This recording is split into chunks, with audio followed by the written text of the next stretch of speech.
Welcome to today's RUC People, and I'm delighted to be joined by Emily Shay, who I think has been part of this church since the day she was born, known to most of us. So welcome, Emily. Great to have you. Thank you. So tell us a little bit about what you're up to these days. I'm in my final and fifth year of my undergrad. It was always going to be 4 years, but I took last year off. So yeah, I'm finishing my undergrad in biochemistry and English literature. Kind of like 1 foot in science, 1 foot in humanities. I couldn't pick. And yeah, I'm not doing much else. And you're at UCT? UCT, yeah. Right, okay.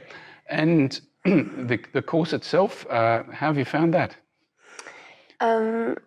I think I'm finally in the right place for it, if that makes sense. I think I've always wanted to be in third year. Well, I've always wanted to be in my final year. And I've gotten to a point where I've realized how arbitrary my degree is in a way. And I think that's been valuable because I think I was grown up in a very, academic household where the degree was a very, very, very valued thing, and I do value it. But I think I needed to also recognize that, studying protein ligand interactions and then reading Stephen Biko's I Write What I Like, it's arbitrary. And I think, now that I've kind of accepted that a little bit, that it is weird, and I'm more just learning how to learn than learning these particularly important things, I think I'm really enjoying what I'm doing. Yeah. Okay. And how did you come to choose the course? In first year, I did... Over my first 2 years, I did math, biology, statistics, history, anthropology, economics, psychology, human anatomy, genetics, biochemistry, anyway, and I just somehow landed on these two. English literature I fell in love with from the first lecture. It's anyone who's thinking about it at UCT, highly recommend. Biochemistry just intrigues me in a way I didn't expect. Okay. Yeah, so I kind of just stuck it out. Okay.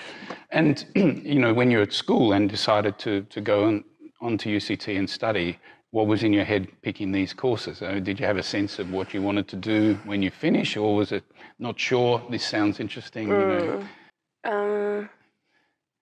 I come from a family of teachers, so I think the only thing I could imagine was being a teacher. So I think I started off wanting to teach English and biology, which is weirdly kind of where I've ended. But there was such a few other twists and turns along the way. Such a existential crisis.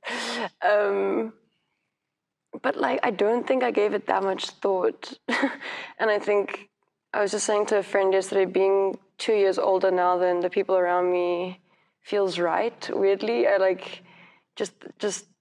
being 23, it just feels like the right age. I think we're just pushed into university, we're just pushed to do the next thing, and I had no idea what I wanted to do. So I think I do wish I'd taken some time to get some work experience, just chill. Yeah, I think so much of my confusion came from just wanting to catch up. Right. I'm the baby, so my sisters took gap years, and I was like, no, this is a year I can get ahead, If I just go straight in, I can get that one step closer, and then just trying to move too fast. So now that you're approaching the end, you graduate hopefully end of this year if everything goes well. Do you have a sense of what's next? My mind changes every day. I need money, so I might just get a teaching qualification and teach for a bit.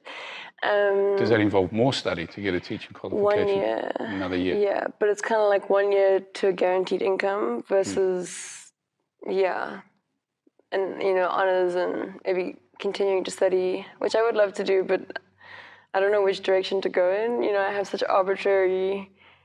such different things. I don't know how to kind of combine them into, yeah. But to be honest, I have no idea.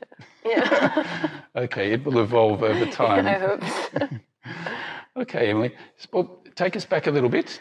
Tell us a bit about your childhood, your family, growing up. What were those years like for you?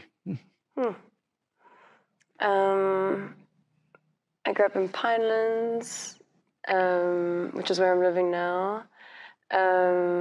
Like I said, I was always the baby, and my sisters always had such cool friends.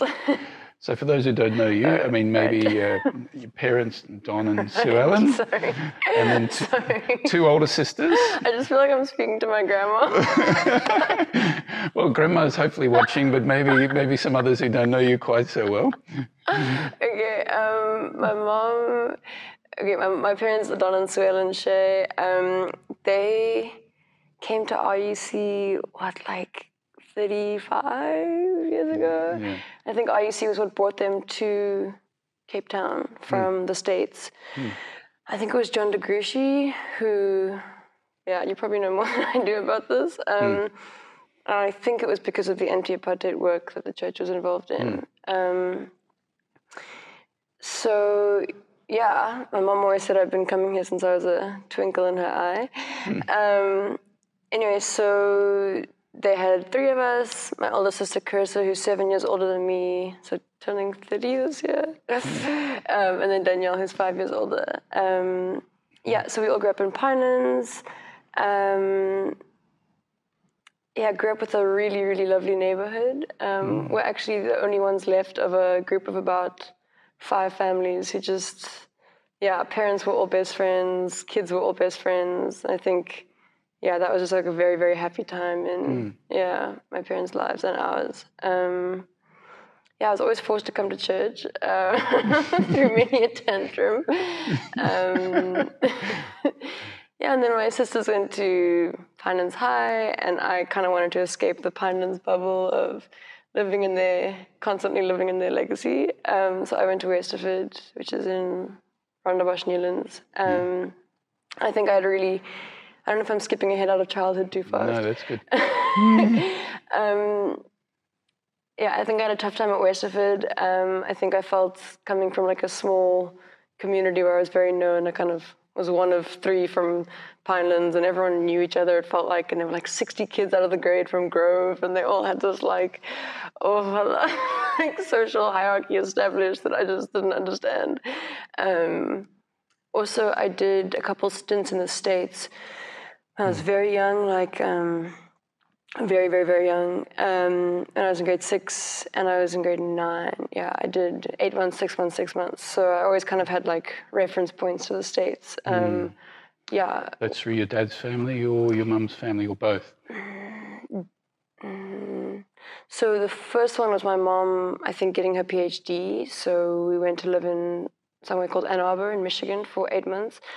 So that was preschool. Then in grade 6, my mom was doing a sabbatical, so we stayed on it's actually quite wild, we stayed on the Harvard campus. Wow. We were in the residence halls, we even ate sometimes at the cafeterias, and I think everyone must have thought I was like a prodigy or something, because I was like 11 years old. Yeah. And then in grade 9, it was with my dad's family, Yeah. Yeah. Okay. So America's been sort of part of your life for a long time, and I think you also just had a time there with your dad. Yeah. Maybe we'll come back to that. Yeah. Okay. So school years, Westerford, you said didn't enjoy that quite so much, but then what was starting to come into your head about what next? You thought university, and that was with the family expectations, or was it what you really wanted to do?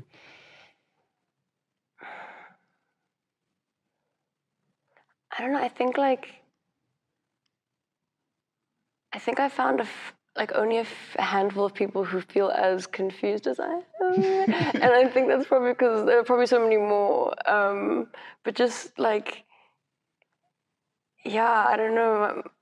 My dad asked me, how many different directions can you see your life going in as part of this like Artist's Way course, and I'm still at a point where I feel like I can see my life going in like 15 different directions, and I don't have a a preference necessarily. And I think no matter where I go, someone or some proverb or something I read said, like, you'll end up in the same place, you know, like, no matter where you go, you'll be, you know, you'll cultivate the same energy, you'll end up doing the same kind of work in wherever you go. But I don't know what's next. Like, I'm ready to be, like, specialized and trained and be working with, you know, but I'm young and inexperienced. So there's still time to work it out. Yeah. Hopefully. Yeah. Cool. And Emily, obviously, one of the things you've had to think about in your life is, you know, relationships and, you know, and sexuality. Has that been another area of confusion for you, or is there something, you know, you've had to work through? Tell us about it. So, where to start? I think I've always been in an LGBT-friendly community. By that you mean at university or family or church or all of that? Family, church, and larger extended family. I remember getting into fights with people from grade 5 about, you know, homosexuality being an okay thing. It's pretty young to have such a strong sense that is, you know, that is okay. Anyway, so I never really, like, came out.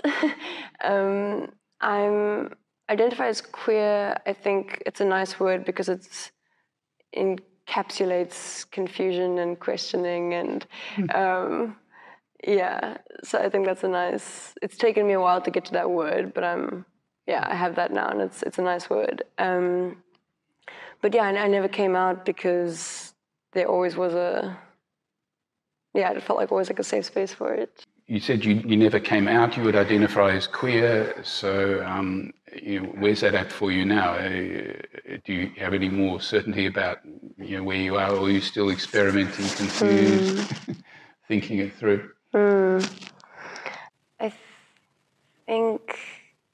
I think the one, I don't want to say the thing that Gen Zs or our generations are questioning, because I don't want to. I think we're just passing on the baton. You know, like we're grabbing the baton from queer generations from before. I think one of the biggest problems is that there does feel like this disjunct between queer Gen Zs and past queer generations. I think, and that might be the nature of social media, or the language around what it means to be PC and what it means to say the right things and all that stuff. But I think the one thing that we're developing language for in 2022 is there's just a lot more language around gender and gender exploration. And I think I get so scared of saying things that might threaten older generations, and might make them feel like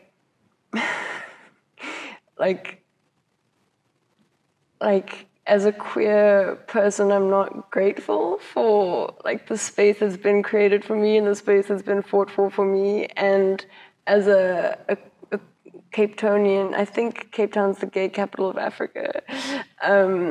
So I think, sometimes when we put these, like, gender things in question and we say, you know, how can we really talk about sexuality when there's so much confusion about gender, I'm so scared of losing touch with conversations with older generations. And it's sad because I think we're all fighting the same fight, just using different language and almost are allowed, at least in this bubble, in my bubble, we're allowed to ask these questions. So no, the short answer, I'm as confused as ever.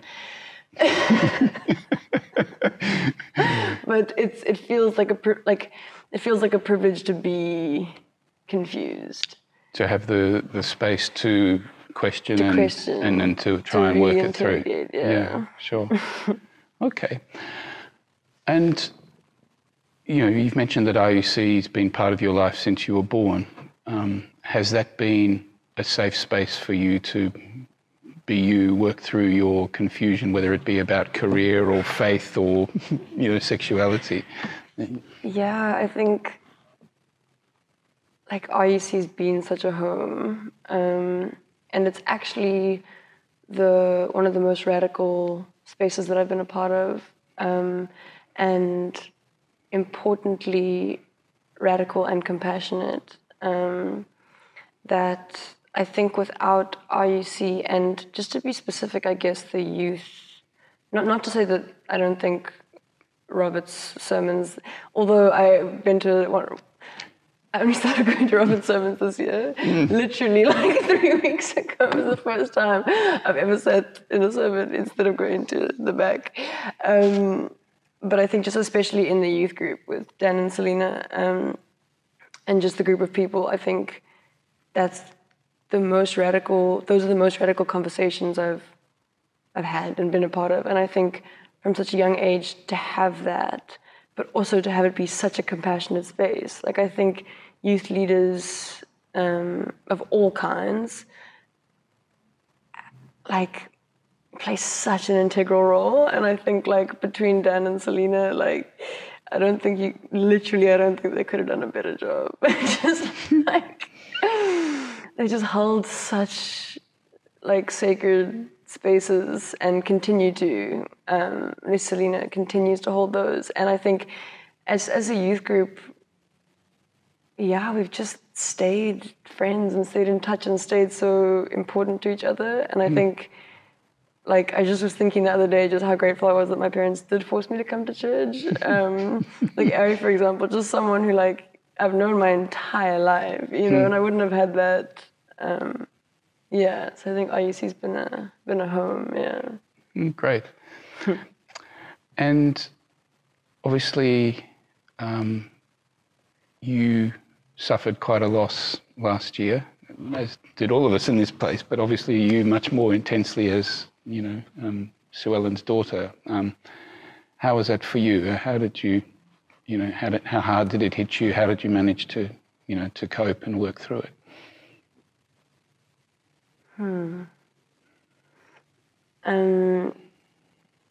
I think grief is so exhausting because it's so relentless. And it doesn't mean relentlessly bad. It's just relentlessly a lot. It doesn't cease to be intense. I think that's what I'm trying to say. So I think, I think it's been very intense. And we are approaching, it's 11 months now, so approaching a year. I was speaking to a friend who lost a parent, and I said, how long is it hectic for? And I was expecting it to be, roughly a year. I could imagine that. And she said, I think after 5 years you'll be okay. I can't do this for 5 years. But I think now I'm understanding what she means. There are layers to it, and I think with other things, I can more control, when I encounter the layers, when I'm ready for the next layer, I'll get to the next layer. But I think with grief, you don't get to control the pace of the layer. Sometimes you're hit with something you just couldn't predict. So I think it's just so layered, and I think I understand what she means just about how long it takes. But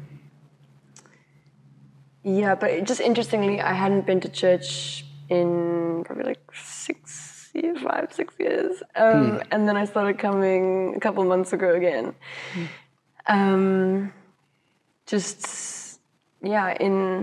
In being reminded of the importance of community, especially post-COVID. I think it's such an important space. It's the reason why my parents came here, it's sacred in that sense. But my mom was always the prayer of praise. Me and my mom had a stint in the choir. It's just there were songs we both liked that we'd make eyes with each other when. And her funeral was here. So there's definitely I definitely feel her spirit here. I think I've also just been so. My therapist said she's the expression by some grace, and I think I just like that. Like by some grace, I feel fine. Like I'm doing okay. Being home, being in Pinelands, finishing my degree, really supportive friends, supportive family, just like somehow that combination of I'm doing okay, which almost feels wrong. It's like I shouldn't be doing okay, but I am. Yeah, so I think a year on I can say I'm doing okay, but it is intense and yeah. And when you think of your mum's influence in your life, what kind of things come to mind, you know? Yeah.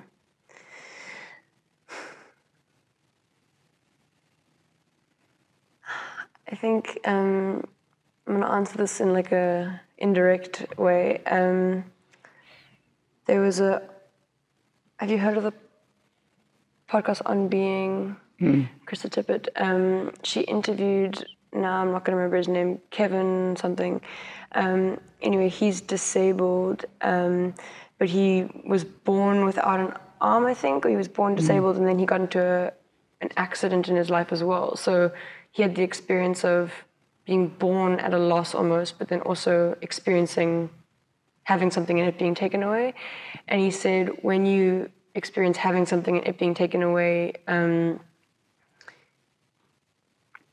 you can grow towards the place that thing filled in your life. Like you can grow in a way that fills that hole. And I think I'm realizing the influence my mom had on my life by observing what I'm growing towards.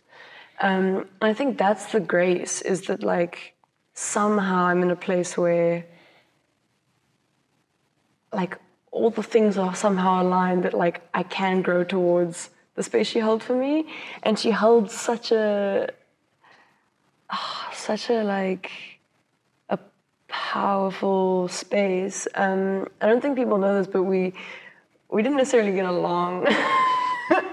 I don't know if we're too similar or we did in the last couple of years, but for a lot of high school we were always like at each other's. But yeah, just like absolutely unconditional, vulnerable, awkward, fully encompassing love. So I think that which is I think the greatest gift is just like a foundation that I think I'm growing towards. So I think right now I'm experiencing a level of self-compassion that I've never experienced before. And it's coming with a level of peace that I didn't think was possible to experience. And I think that can be accredited to my mom. I think because I don't have her, I've had to develop, a deep self-compassion. So I think, it was just trying to fill this beautiful mother's love, just like that pure, yeah. So Emily, I think you just been back to the States. How was that? You just had a trip with your dad and your sisters? It was incredible. It was probably the best trip, probably the best States trip ever. I think it was so good to be around family. We had a memorial for my mom, which was so beautiful. We went to this like beautiful lake, beautiful trees, and kind of all stood in a circle, and everyone shared a memory and then had a cup of water and poured it into kind of a communal water, whatever, and then at the end we poured that into the river. And I think being the African family, being the like kind of removed, no one like knew us as well as everyone else, all that stuff. I think I've always felt like a slight inferiority complex, like people feel like they have to come around because the cousins are here and they only come every like 2-3 years, whatever. So I think, I don't know, it felt like there was so much love there and care and people showed up, and it's just so weird, like when people have to show up and they do, it's just mind-blowing to me. Like there's like a gap, and then it's filled, and it's just wow. So yeah, cousins who, you know, I've just known to be so socially awkward, and like I expected to just like, you know, look at the floor and shrug their shoulders when it was their turn to speak. Just said these beautiful things, and even if some of the cousins didn't remember her or hadn't really met her properly, like still said something about her smile and her laugh. So just like everyone showed up. And then I got to spend some time with one of my mom's best friends, and I think that was so nice as well. Just, yeah, I think just being around people who like really loved and knew my mom and knew her for much longer than me, you know, and kind of could see the bigger picture, and yeah, it was incredible. Great. Yeah. And Emily, what do you like to do for fun? You know, when you're not thinking about biochemistry and English literature? I don't like group sports, but it's taken me a long time to work out that I do enjoy exercise. So me and my partner started bouldering. Yeah, it's very cool. I actually invested in some bouldering shoes, which are these like super, super, super uncomfortable, like they like squeeze your feet. Anyway, so bouldering is like, it's similar to rock climbing, but you only go up about 4 meters because you're not in ropes, so you can jump off the wall and there's like a very soft, cushy, yeah. So I started bouldering. Where does one go bouldering? Okay, so in Pardon Island, there's also another, it's called Block 11. There's also another one, I can't remember where it is, not in Pardon Island. Also City Rock. Yeah, they have student nights on Wednesdays. Yeah, and then I like yoga a lot. I love to dance. What kind of dance? Mainly the kitchen variety. Excellent. And then me and my partner also found these ice skating lessons at the ice station. So we started doing ice skating. Yeah, so like random. Oh, also I started playing social tennis at UCT. So just like non-competitive sport. Okay. Yeah. Sounds fun. Yeah. And are you a reader? I have to be for my degree. I struggle. It's funny. I've started 10 books this year, and I haven't finished any of them. I love to start a book, and every time I see a new book, I'm like, you know, I grab it and I'll read the first 5 chapters. But I struggle with the momentum, you know, the follow through. Yeah, so I read a lot because I have to, but not too much leisurely reading. Yeah. Okay. And so at the moment you're staying back at home, if you like, in Pinelands, and studying at UCT. And you said you don't have much of a clue what's next. So just finish the degree is the aim in the short term. Yeah. I think you were doing some work last year, weren't you? Because you took some time out from the studies after your mum passed away. I mean, I guess COVID has had quite an influence on your study and influence on everybody. But I mean, how did COVID affect you particularly?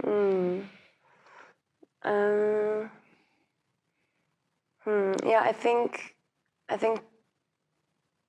2020 was just like universally awful. Yeah. I think I did feel a little bit like I lost a year of studies, despite the fact that I was studying. Yeah, online learning it's like really stressful, and I think it was helpful to know that actually, and like to really experience it, because like you mentioned, I was working last year. I was a math and science teacher assistant at a tennis academy. Yeah. Maths and science at a tennis academy. Interesting. As chaotic as it sounds. And even a couple times when I posted online lessons, the kids just, there was just like this body reaction against it. And I was like, no, I understand that.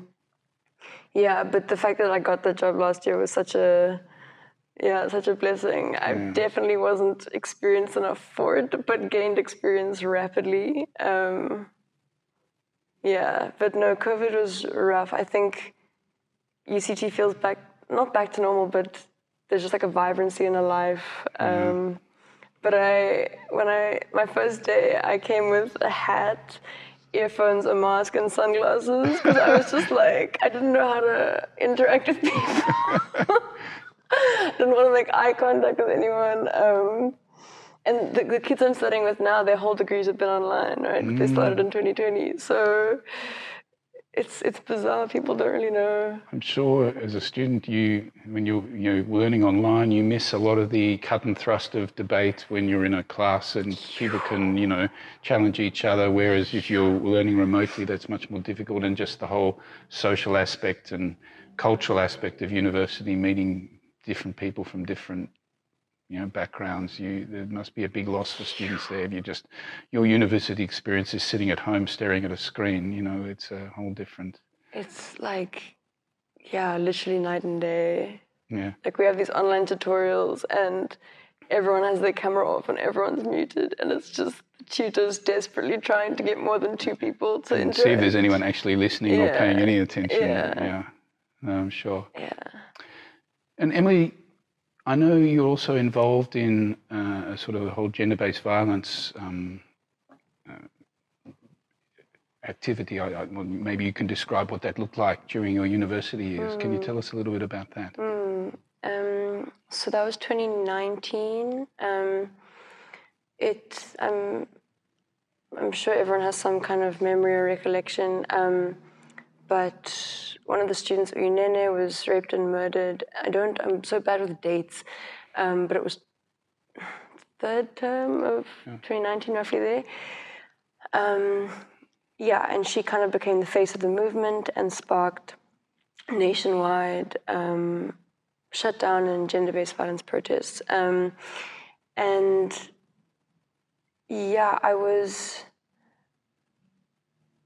was hard to be involved is a weird thing because of how disorganized the protests or the UCT-led movements were, at least. There was no clear leadership. Well, there was, but the leadership was confused and pretty disorganized. But I think I think it was a really, really, really hard time for everyone.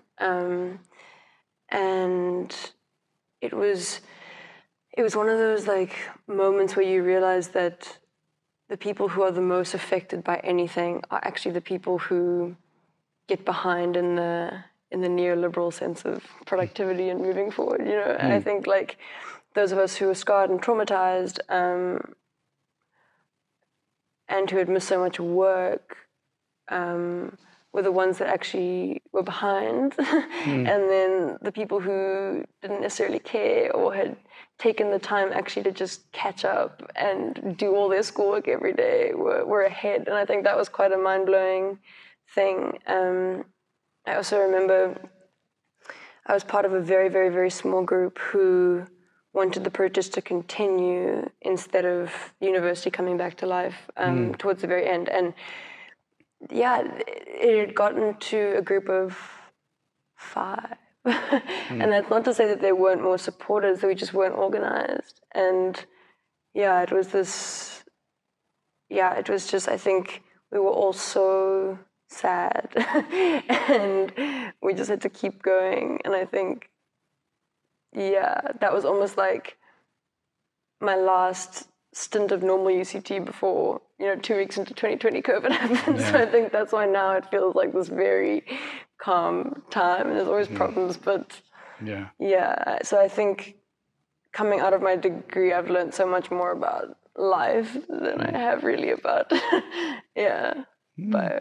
biochemistry. Okay. Well, thanks, Emily. It's been really interesting to get to know you a bit better and hear more of your story. And I hope you do manage to finish this year, and that some clarity starts to emerge as to what's next for you. Thank you. And good to have you back at RUC as well. Good to be back. Thanks so much. Vamos! All right. 1, 2, 3, go!